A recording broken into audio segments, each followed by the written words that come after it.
El criterio estratificado púbico, esto es la luz, por aquí viene la secreción, la conocemos, tejido conectivo, capilares. Bueno.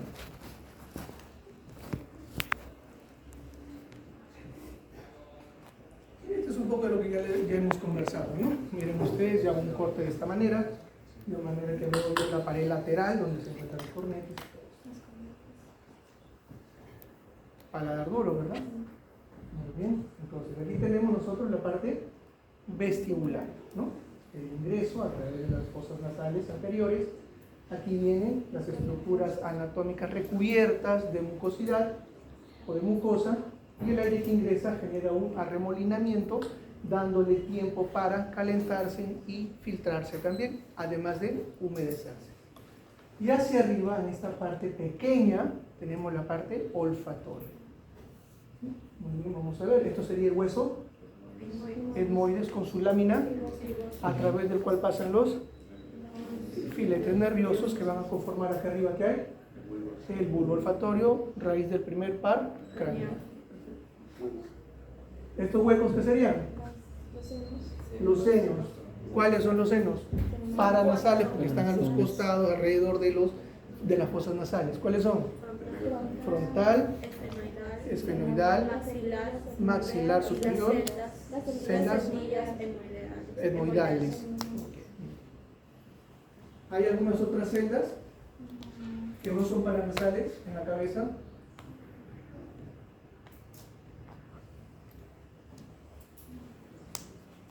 De la apófisis mastoides, no se olvide.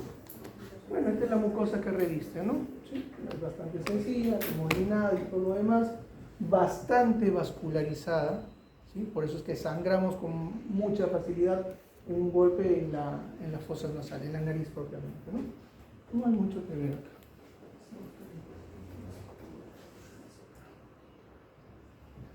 acá. Aquí más o menos en un esquema nos están diciendo lo que hemos hablado. Ingresa el aire a través de estos espacios que hay acá, generando el arremolinamiento. Una parte muy significativa, digamos, que viene con estas partículas o micropartículas, llegan también después de arremolinarse a la parte superior, en la cual interactúan con la mucosa que hay acá, con la pituitaria amarilla, y generan ya el impulso nervioso para la parte sensitiva. El aire, una vez filtrado, humedecido y calentado, ingresa a través de las coanas hacia la parte posterior, donde encontramos nosotros la nasofaringe, ¿verdad? Como les mencioné, vamos a tener a lo largo de nuestro sistema respiratorio tejido linfoide. Y aquí vamos a encontrar nosotros, al ingreso de las coanas, un tejido linfoide especializado. ¿Cómo se llama? Que tiene mucho que ver en los niños.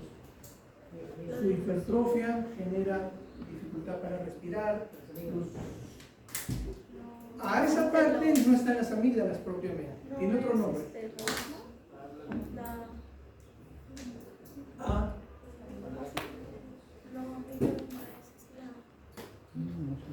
Adenoides. ¿Por qué es importante? Primero, porque obviamente tiene que ver con lo que es el sistema inmunológico, defensa. Pero cuando se genera hipertrofia, la hipertrofia va a generar una disminución de la luz de ingreso del aire. ¿Y qué haces si yo te tapo las fosas nasales? No, si respiro. Abro la boca. ¿O no? ¿Sí? Te voy a matar. ¿Qué vas a hacer? Voy a taparte las fosas nasales. Sigo respirando. No es el ideal porque mi cavidad bucal no está con esto. ¿Sí? No está capacitada para esto. No voy a oler a través de mi boca, que también es una función. Pero sí me permite ingresar el aire. ¿Correcto? Y por eso es que aquí tenemos ¿qué cosa? Ahí están las amígdalas, el anillo de Waldeia, ¿sí? Que es un conjunto de amígdalas palatinas, amígdalas de los pilares posteriores, etc. Pero en este caso, como les digo, crecen, se hipertrofian las adenoides y el aire va a tener una dificultad para ingresar. Entonces los niños comienzan a dormir con la boca abierta. No sería un problema si es que no generase mayor cantidad de infecciones respiratorias, vías altas y deformación de la cavidad bucal. El paladar, tal y cual lo conocemos, si nosotros dormimos con la boca abierta, se forma como una jiba, ¿no? Y eso genera después también muchas molestias. Hay una deformación de la caja de resonancia, que es importante también, una de las funciones tanto de las fosas nasales y de los senos paranasales, y bueno, una serie de dificultades posteriores, ¿no? Seguimos entonces. Esta es la mucosa olfatoria. Llevamos a una mucosa que va a cumplir una función específica. Ya esto no tiene que ver con la respiración, tiene que ver con la olfacción, sentido, ¿no? Y vamos a tener una variación también. Es un epitelio también cilíndrico pseudoestratificado y va a tener células especializadas, ¿sí? Que son las células olfatorias, que van a tener cierta formación vulvar a nivel distal y después algunas ramificaciones que veremos en un esquema también posteriormente. Después van a haber células que van a acompañarlas, que son también células bastante altas, las células de sostén o sustentaculares, y después, como todo epitelio, sus células basales, que son también para este caso, como decir, las células madre de todas ellas, ¿no? Por debajo, la lámina basal y el tejido conectivo, en el cual vamos a encontrar nosotros filetes nerviosos, como es este caso, y algunas glándulas también, las glándulas de Bowman. Glándulas que van a tener también sus conductos, que muchas veces los vamos a ver atravesar todo el epitelio olfatorio y de esa forma eliminar todo lo que producen hacia la luz. El moco de la zona olfatoria es producido por las glándulas de Bowman, ¿no? Y más abajo, ¿qué sería esto?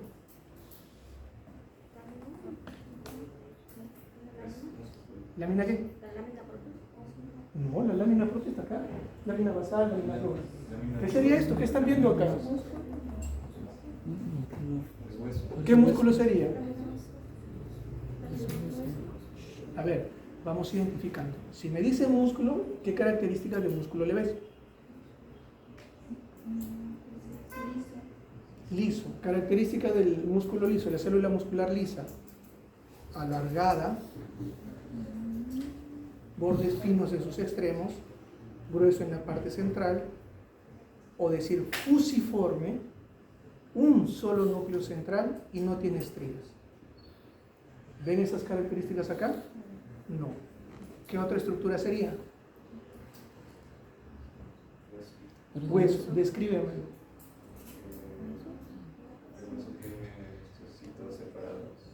Osteocitos. ¿Cuáles serían los osteocitos? Estos, células maduras. Sí. ¿Y esto rosado qué sería? O la matriz ósea, ¿verdad? Muy bien. Entonces esto, si estamos hablando de la zona olfatoria, ¿qué hueso sería?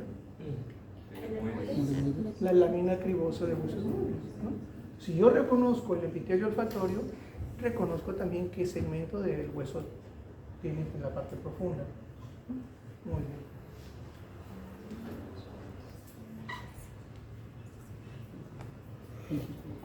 El epitelio olfatorio tiene solamente 3 tipos celulares. ¿El respiratorio tenía cuántos? 6. 30, 30, 30, 3, 3 y 4, ¿verdad? Muy bien.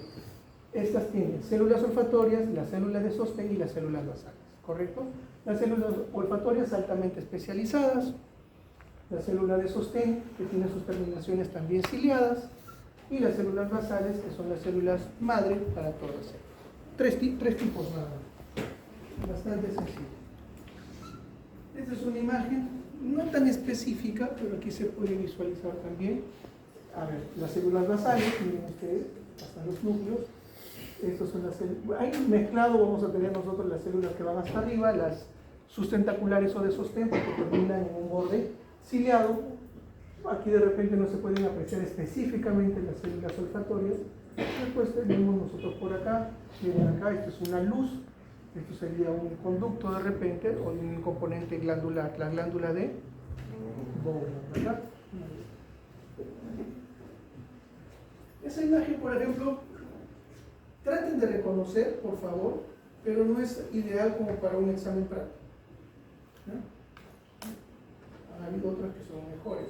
Esa, por ejemplo. Esa se la tienen que aprender sí o sí, porque aquí se está específicamente diciéndome a mí cuáles son las células, las 3 células que conforman, con sus características muy particulares. Miren ustedes, por ejemplo, tenemos esta, la SC, células de sostén o sustentaculares, que son células cilíndricas bastante altas, que terminan con epitelio ciliado, ¿verdad? Su borde apical es ciliado. Después tenemos estas células alargadas que tienen dilataciones casi en la parte terminal. Esta foto no sale, pero tiene otras proyecciones también que están inmersas en la mucosa. Estas serían las células olfatorias, células especializadas, y las células basales. ¿Sí? Miren ustedes, los núcleos donde se encuentran, hacia la parte basal. Estas 3 sí las aprenden a reconocer con sus propias características. ¿Ya? Nuevamente, esto es un poquito, esta imagen es mejor que la que vimos y le dije que no era la adecuada. Acá se ven todo lo que es el epitelio olfatorio.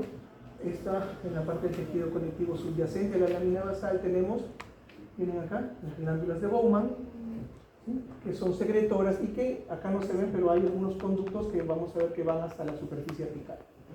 Nada más, glándulas de Bowman.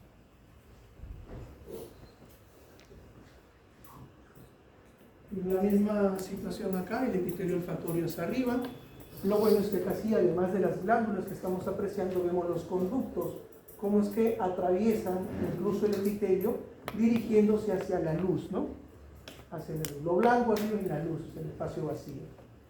Nada más, estos son algunos capilares sanguíneos, ni capilares, esto es una arteriola, ¿no? Y acá las glándulas de Bowman.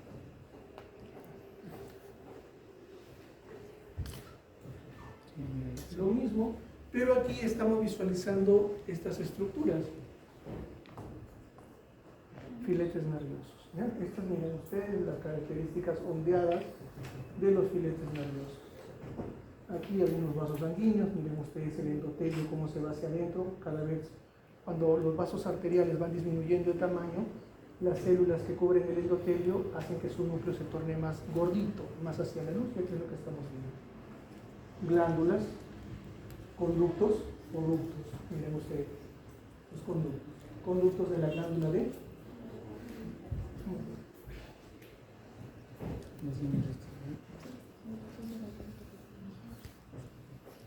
una comparación entre lo que es epitelio respiratorio y olfatorio. Las características, ambos son cilíndricos, ambos son pseudoestratificados, ambos tienen componente ciliado. El hecho es que acá existe una célula altamente especializada, que es la célula olfatoria, que como ven tiene una estructura, por ejemplo, distal, que es como si fuese un lobulillo, y a partir de allí tiene unas ramificaciones que están inmersas. Esto está cubierto por un moco llamado pituitaria amarilla, ¿no? Muy bien.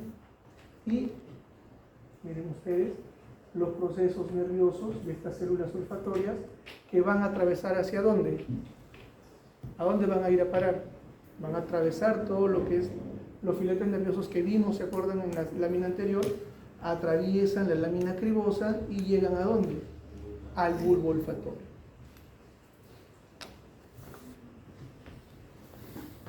Senos paranasales. Los senos paranasales son cavidades, ¿sí? Son cavidades neumáticas. ¿Qué quiere decir esto? Llenos de aire. ¿Qué es lo que hacen? Cumplen varias funciones. Primera, disminuyen el peso de la cabeza. Si nuestra cabeza fuese hueso compacto completamente, caminaríamos así, ¿no? Pesaría bastante. Lo otro es que sirve también como caja de resonancia. La cavidad bucal, las fosas nasales y los senos paranasales sirven para amplificar nuestra voz, ¿sí? Ahora, lo que van a tener estos senos paranasales es que van a estar recubiertos por la misma mucosa respiratoria. Se va a dirigir hacia estas cavidades a través de los huesos, a los espacios que se comunican entre ellos, y van a recubrir todos estos espacios. Eso es bueno y es malo. Bueno, porque obviamente calienta el espacio, lo irriga, lo mantiene húmedo, pero la continuidad del epitelio hace que cualquier infección o proceso inflamatorio que esté relacionado con las fosas nasales puede trasladarse también a los senos paranasales. Si se inflaman, ¿cómo se llama ese proceso? sinusitis. Los senos, sinusitis inflamatoria, ¿no? Que puede ser localizado, una simple sinusitis, o generalizado, una pansinusitis, con toda la clínica, el malestar y lo feo que suele ser esa patología, ¿no? ¿Por qué va a estar compuesto? La mucosa respiratoria, ¿sí? Por debajo del tejido conectivo subyacente, con la presencia de glándulas, vasos sanguíneos y el elemento óseo, los huesitos también. Identificar la mucosa de un seno paranasal, de un seno frontal, no es posible porque todo es lo mismo, ¿no? Sigue siendo un epitelio centroestratificado, cilíndrico, ciliado, con células caliciformes, ¿no? Vamos a la nasofaringe, también llamada cavum o epifaringe. Como hemos mencionado, es una suerte de continuidad que se ubica en la parte posterior de las fosas nasales, a través del cual se va a acceder a través de orificios conocidos como coanas. En esta zona vamos a encontrar algunos acúmulos linfoides llamados adenoides, que tienen que ver con el sistema de defensa, ¿no? Va a estar recubierto por un epitelio también inicialmente mucoso, pero después, como veremos, se va a transformar en un epitelio estratificado plano no queratinizado, ¿no? Va a tener tres elementos fundamentales o tres partes: la nasofaringe en relación con la nariz, la bucofaringe en relación con la boca y la laringofaringe, que es la última porción, en contacto con la laringe, fundamentalmente. No hay mucho que decir ahí, es un elemento en cierta parte, a partir de lo que es la orofaringe, es un elemento común para la vía respiratoria y la vía digestiva, ¿no? Específicamente para la parte no voluntaria del proceso digestivo, ¿no? Entonces aquí tenemos un epitelio respiratorio y que pasa después a un epitelio escamoso estratificado no queratinizado, es lo que les estaba mencionando, ¿no? Hasta la parte final ya en su comunicación con la nariz. Estas son las adenoides, ¿sí? En esta región, si bien es cierto, alguna literatura la considera como amígdalas faríngeas, el término más conocido y usado son adenoides, ¿no?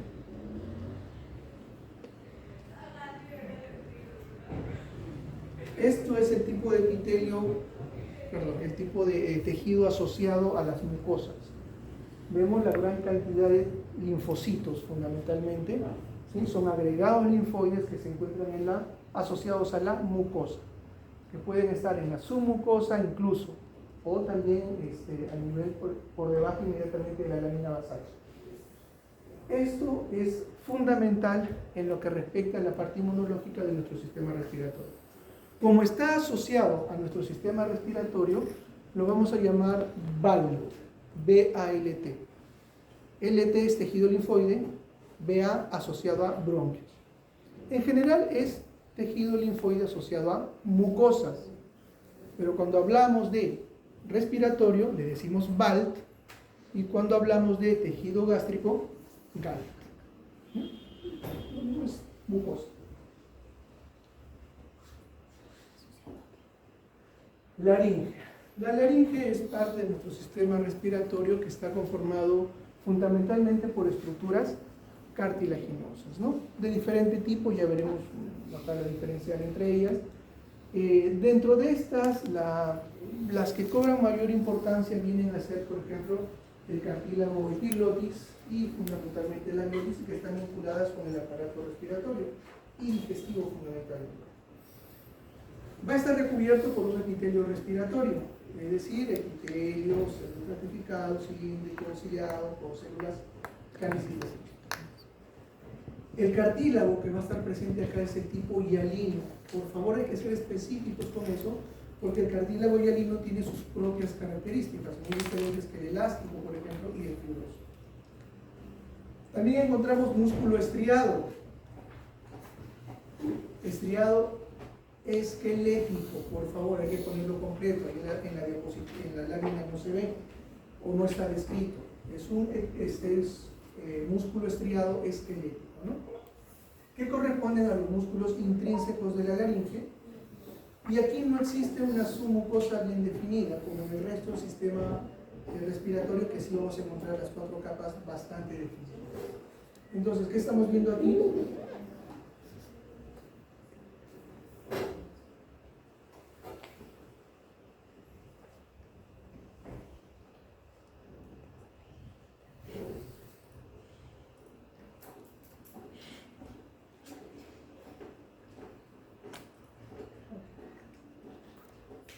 Muy bien. Los cartílagos de la laringe los vamos a dividir en dos grupos, aquellos que tienen un origen hialino y aquellos que son de tipo elástico. Los cartílagos de tipo hialino vamos a tener ahí, por ejemplo, como aparece en la lista, el cartílago tiroides, el cartílago cricoides y la superficie inferior de los dos aritenoides, que son los pequeños, digamos, de todo este órgano, ¿no? Y entre los cartílagos elásticos sobresale lo que es la epiglotis, los cartílagos corniculados, cuneiformes y la superficie superior de los aritenoides. La más importante para nosotros en este momento vendría a ser la... ¿Cuál sería esa? Epiglotis, que es como una especie de lengüeta que se encuentra justamente a medio camino entre lo que es la laringofaringe y la propia laringe. Es muy importante, tiene una cara superior y una cara inferior.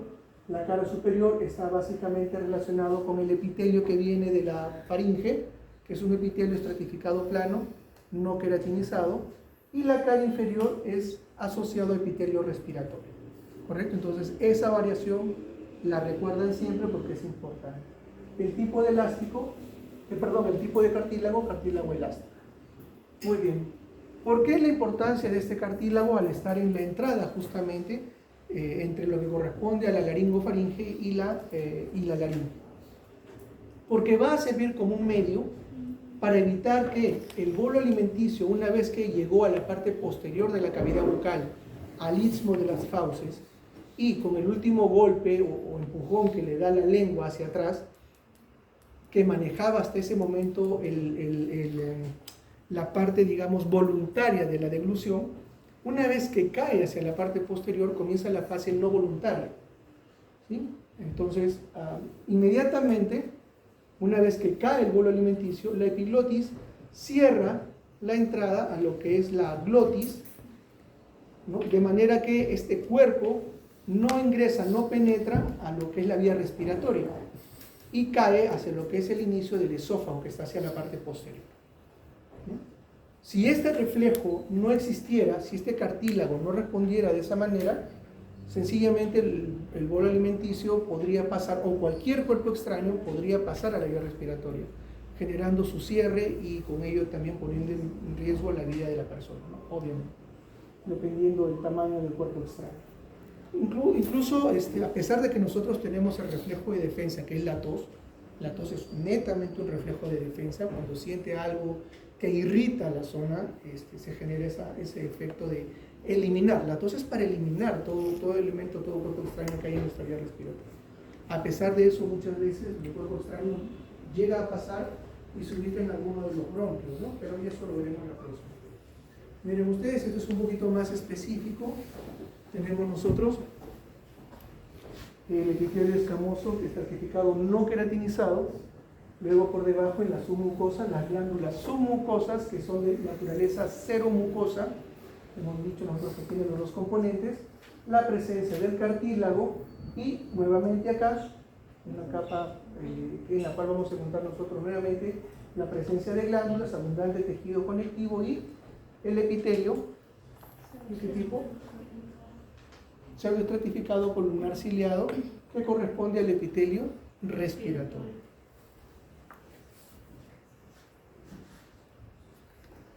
En la laringe también vamos a tener nosotros el componente de la generación de nuestra voz, ¿sí? Fundamentalmente la presencia de las cuerdas vocales falsas y cuerdas vocales verdaderas, que son las que finalmente a través de la vibración que se genera entre ellas va a producir la voz, ¿no? Pero esto simplemente, digamos, por estimulación de las cuerdas no se produce la voz. Necesitamos justamente las cajas de resonancia. Por eso es que cuando hay deformaciones, por ejemplo, un paladar hendido, la voz no se forma de la manera adecuada, ¿no? Necesitamos la integridad de todas las estructuras para que funcione todo nuestro organismo de la manera adecuada. ¿Saben? Entonces, nuevamente vemos aquí el componente cartilaginoso, vemos nosotros hacia arriba y hacia abajo, dos áreas distintas. Hacia arriba vamos a tener nosotros lo que corresponde a la formación de las cuerdas vocales falsas, y hacia la parte inferior todo lo que es la conformación de las cuerdas vocales verdaderas, ¿no? Con el acompañamiento aquí nosotros vamos a ver el músculo vocal, ¿sí? Este espacio que existe entre lo que es el epitelio estratificado plano queratinizado, no queratinizado, perdón, y el componente muscular y el cono elástico, el espacio llamado el espacio de Rego. Vamos a tener otro componente glandular también. Hacia la parte superior tenemos mayor componente glandular, como ustedes pueden apreciar. No se encuentra en la parte muscular, no tenemos acá, y por eso diferenciamos nosotros, además del tipo de epitelio, la existencia de cuerda falsa y cuerda verdadera. Entonces, acordémonos, epitelio estratificado plano no queratinizado, cuerda verdadera. Epitelio pseudoestratificado cilíndrico ciliado, falso. Nos cagamos todo.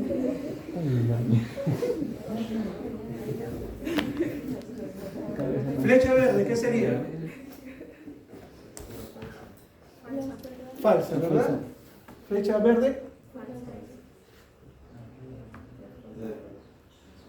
Flecha verde. ¿Qué epitelio es? Descríbanlo. ¿Simple o estratificado? Esto de acá. Miren acá, miren acá. ¿Qué epitelio es? Estratificado. Estratificado. La parte más superficial, ¿qué es? Sí. ¿Qué tipo de célula es? Salud. Varias capas, estratificado. La superficial, ¿qué tipo es? ¿Cómo es la célula? Cilíndricas. ¿No lo ven alargada? Plana incluso. Estratificado plano. ¿Tiene queratina? No. Entonces, ¿qué es? Estratificado plano no queratinizado. ¿Cuerda?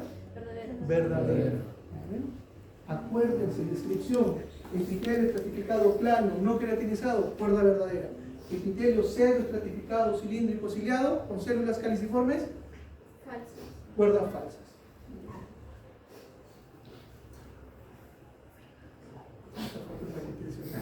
¿Qué epitelio le ven ahí? Es falso. Es falso. Epitelio ciliado pseudoestratificado. ¿Ciliado? No, epitelio. ¿Le ven cilios? No. No, yo no le veo cilios. Más me parece que fuese plano acá la célula, ¿no? Es plano queratinizado. Plano estratificado. No queratinizado, ¿qué es? ¿Cuerda verdadera o cuerda falsa? Falso. No, es verdadero. Estratificado, plano, no queratinizado, cuerda verdadera. Acuérdense de la cuerda. Eso viene en el examen.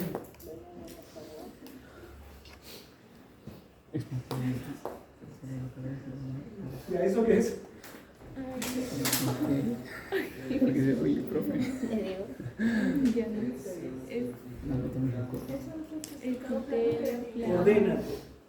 Pseudoestratificado. ¿Cuál es la célula predominante? La célula predominante es cilíndrica. Entonces ya no es plano. Pseudoestratificado, cilíndrico, ciliado con células caliciformes. Asociado a cuerdas Falso. falsas. ¿Qué tipo de glándulas son las de acá abajo? Es epitelio respiratorio, jóvenes, no epitelio olfatorio. Epitelio respiratorio, glándulas cero mucosas. Así de sencillo, glándulas cero mucosas. Epitelio respiratorio. ¿Cuántos tipos de células tiene? Respiratorio, 6. Olfatorio, 3. Ahí son cosas puntuales, no se pueden confundir. Epitelio respiratorio, 6 tipos celulares. ¿Cuál es el epitelio? Pseudoestratificado, cilíndrico ciliado con células caliciformes. El epitelio olfatorio, epitelio especializado, tiene 3 tipos celulares. ¿Cuáles son? Las basales. Células basales, De sostén. olfatorias, Las SC. de sostén o sustentaculares, de acuerdo a la traducción que ustedes encuentren. Solamente 3 tipos celulares. ¿Ya? Muy bien, entonces. Y cuando hablamos de epitelio olfatorio, hablamos de las glándulas de... ¿Ya? Muy bien.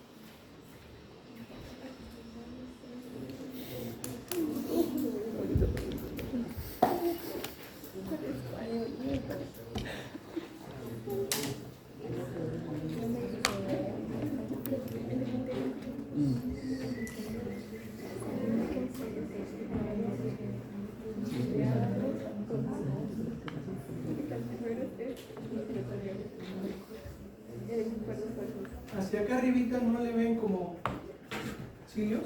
Sí, es cilíndrica. Entonces, Es verdadera. pseudoestratificado, Falsa. cilíndrico, ciliar. Si yo te pregunto allí si está asociado a algún tipo de cuerda, sería falsas.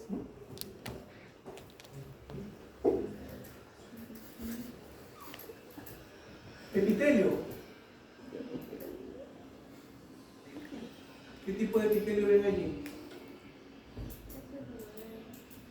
Escamoso. Estratificado. Epitelio escamoso, ok, estratificado, plano, no queratinizado, ¿verdad? ¿Cuerda? ¿Verdad? Verdadera. El resto ya. Membrana nasal o capa de células nasales, tejido conectivo, capa intermedia, capa profunda, músculo vocal. Muy bien.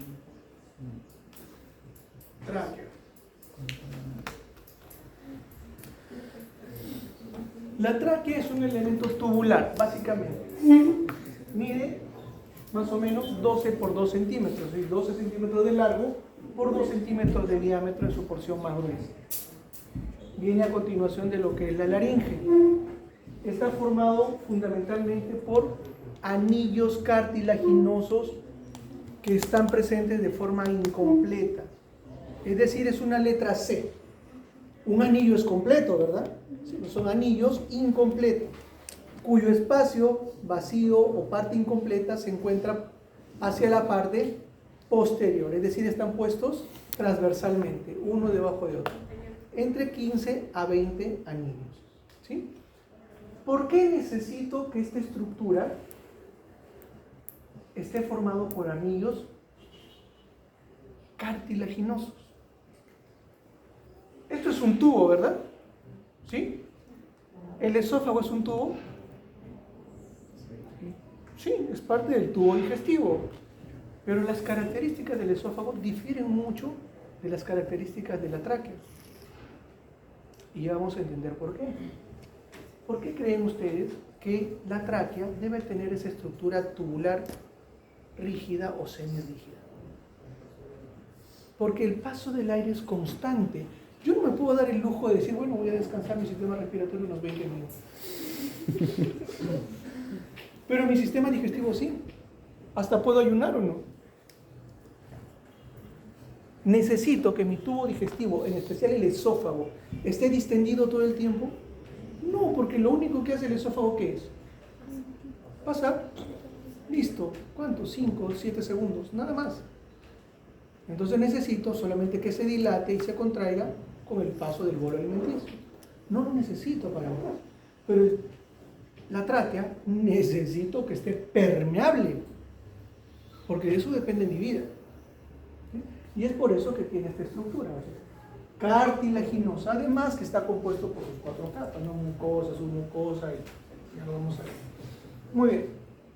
Esta estructura, una vez que llega al nivel de la carina, se divide en 2 tubos secundarios, que son los bronquios primarios. ¿Sí? Bronquio primario, bronco derecho y bronco izquierdo, cada uno de ellos con sus características propias. ¿Cómo se van a aprender las características propias de los bronquios? ¿Quién las sabe? Anatomía y barro, ¿no? Está en eso. Okay. Características de los bronquios, derecho e izquierdo. El izquierdo no tiene medio. Hablo del bronquio, nada más. Características del bronquio derecho y del bronquio izquierdo.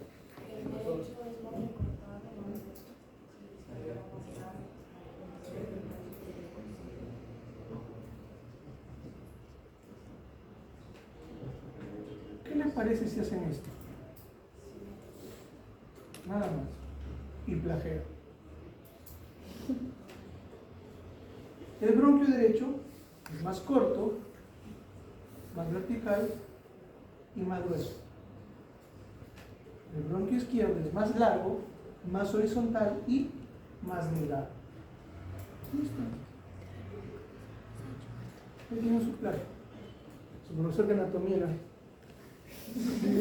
Cuando les pregunten las características del bronquio. Ahora sí es cierto, y cuidado con esto por favor, los bronquios primarios son los únicos bronquios extrapulmonares que están fuera del pulmón. Una vez que ingresan a pulmón a través del hilio pulmonar, comienzan sus ramificaciones. El pulmón derecho tiene ¿cuántos lóbulos? 3 lóbulos, ¿verdad? Por lo tanto, va a requerir de 3 bronquios secundarios o lobulares, porque se va cada uno a un lóbulo. A partir de allí son bronquios intrapulmonares.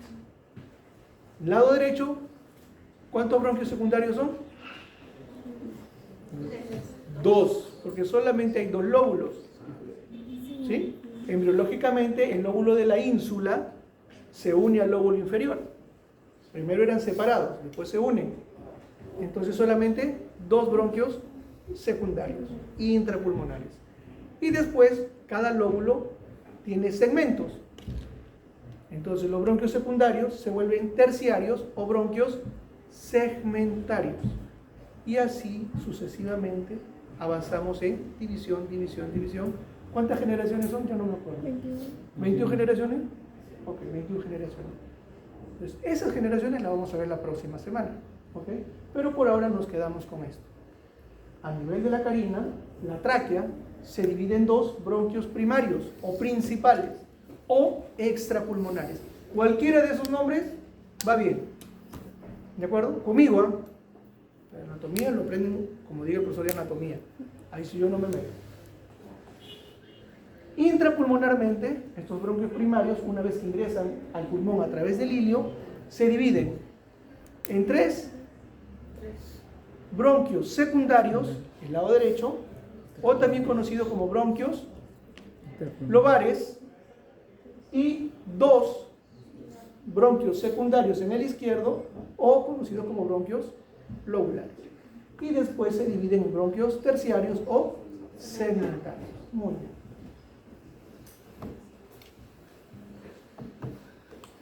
Y esta es la explicación, miren ustedes. Tenemos los 2 tubos ahí. La tráquea, y atrás ¿qué está? El esófago. Miren ustedes la característica de este tubo y la característica de este tubo.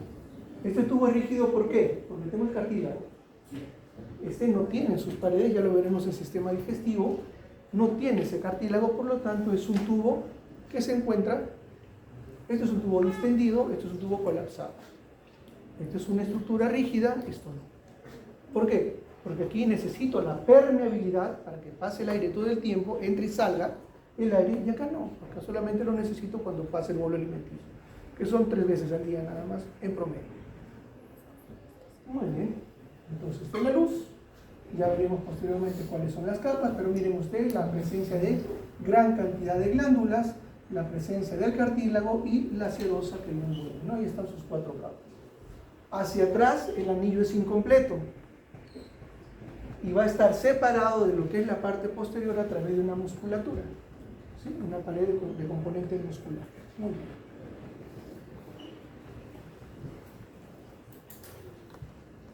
Realmente aquí tenemos, y esta estructura es lo que vamos a ver nosotros de manera constante, y esta imagen la vamos a repetir la próxima semana, porque la tráquea, al igual que los bronquios primarios, tienen la misma característica histológica. La mucosa, con su epitelio, estratificado, cilíndrico, ciliado, con células caliciformes, la submucosa, con sus glándulas seromucosas, y la adventicia, que involucra el cartílago hialino. En algunos términos se habla de adventicia y en otros de serosa, ¿ya? Generalmente se asocia esto de adventicias en la parte superior y serosas en la parte inferior. La característica es la misma. Aquí ya ustedes repasan las características del cartílago hialino porque se puede preguntar, lógicamente, ¿no? Muy bien.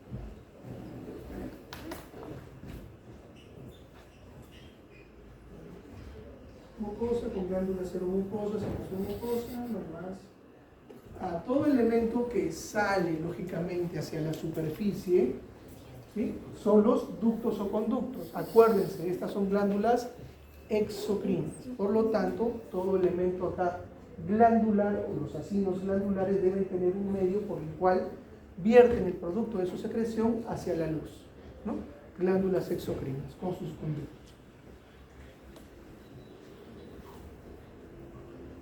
Lo mismo, sí, tenemos el epitelio respiratorio, acá con los cilios, células calciformes, epitelio celulostratificado, la submucosa con las glándulas seromucosas. Aquí tenemos la parte de la adventicia con su cartílago y el peritondrio que los envuelven. No hay ninguna otra novedad. Es un esquema, lo que hemos estado viendo, lo están poniendo acá en dibujos. El epitelio traqueal es un epitelio respiratorio, por debajo tenemos las glándulas de la tráquea, que son seromucosas, la presencia del cartílago con su pericondrio alrededor también, y el músculo liso, ¿no? El músculo liso en la pared posterior, el músculo traqueal, que es la pared que la separa, digamos, del esófago, ¿no? Ahora vimos esta imagen. Sí. Ah, claro. Muy bien, esta es la estructura de la tráquea, ¿sí? Miren ustedes, son anillos en forma de C dispuestos transversalmente, con la abertura hacia la parte posterior, que está cubierto por el músculo traqueal, que es musculatura de tipo liso. Nuevamente, la tráquea posterior, miren acá, esto es la luz, esto es el epitelio respiratorio, la submucosa con sus glándulas. Tenemos aquí los cartílagos, el espacio completamente abierto con el componente muscular. Este es el músculo traqueal, que es músculo de tipo liso.